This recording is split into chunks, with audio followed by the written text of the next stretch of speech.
Have you ever looked at something really simple, something most people just walk past, and seen its hidden potential? Well, today, we're going to do just that.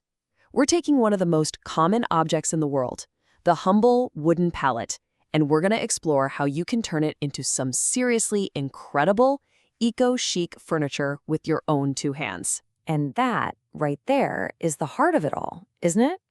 This quote just nails it. It's not just about building a bench or a table.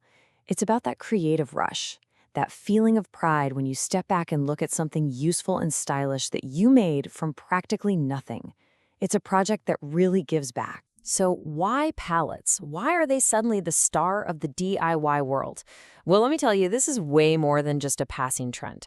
Choosing to build with pallets is actually a really smart, conscious choice for a few key reasons. First off, it is a huge win for the planet. I mean, every single pallet you upcycle is one less thing taking up precious space in a landfill. Plus, you're reusing wood that already exists, which helps cut down the demand for new timber. It's sustainable decor in its purest, most authentic form. Okay, and this might just be the best part for a lot of us. You can often find pallets for free, or at the very least, super, super cheap. This just blows the doors wide open, making stylish, custom furniture accessible to literally everyone, no matter what your budget looks like. And here, this is where your creativity gets to run wild. That simple stack of wood, it can become a rustic coffee table, a huge sectional sofa for your patio, a cool vertical garden, a cozy reading bench. Really, if you can dream it up, you can probably build it. All right, feeling inspired? I hope so. Let's get down to the practical stuff. I'm going to break the whole thing down into a super simple 5-step plan. Think of this as your personal treasure map to creating your very own piece of awesome pallet furniture. Now, hold on. Before we get into any building, we have to talk about the single most critical rule: safety. Not all pallets are safe to use. You have to look for a stamp on the wood. If you see HT, you're golden. That means it was heat treated. But if you see MB, walk away, just leave it. That stands for methyl bromide, a nasty chemical you do not want anywhere near your home or family. So remember, HT is good, MB is bad. Simple as that. So where can you find these safe HT pallets? Good question.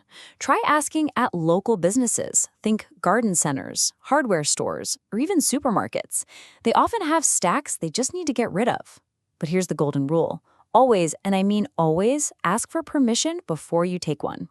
Okay, here's the whole game plan in a nutshell. Step 1, source your pallet. We just covered that. 2 is prep. This is where you'll give it a good scrub with soap and water, then sand it completely smooth. No splinters. For design, I'd say start simple, like a small table, just to get the hang of it. When you assemble, work on a flat surface and use screws, not nails. They're way stronger. And finally, protect your masterpiece with a good outdoor sealant so it can handle the weather and last for years to come. Now, I know what you might be thinking. There are always those little what-if questions that can stop a great project in its tracks. So let's just tackle the most common ones right now and clear up any doubts you might have. This is a big one, especially if you have a family. You're wondering, can I really have this rustic-looking furniture around my kids or my dog without constantly worrying? The answer is a huge yes, as long as you've done your prep work right. If you chose a safe HT pallet, sanded away every last splinter, and sealed it up properly, it's totally safe. Just make sure you steer clear of any wood that has weird stains or looks like it's starting to rot. Okay, safety's covered.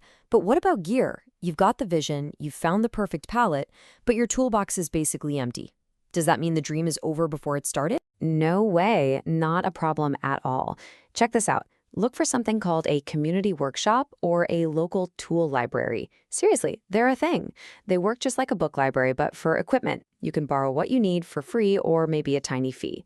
It's a total game changer. All right, let's talk about the biggest hurdle for city dwellers: space. What if your workshop is a tiny balcony or just a corner of your living room? Is a project like this even realistic? Absolutely. You do not need a giant garage. So many of the best beginner projects, like a coffee table or a boot rack, only use a single pallet.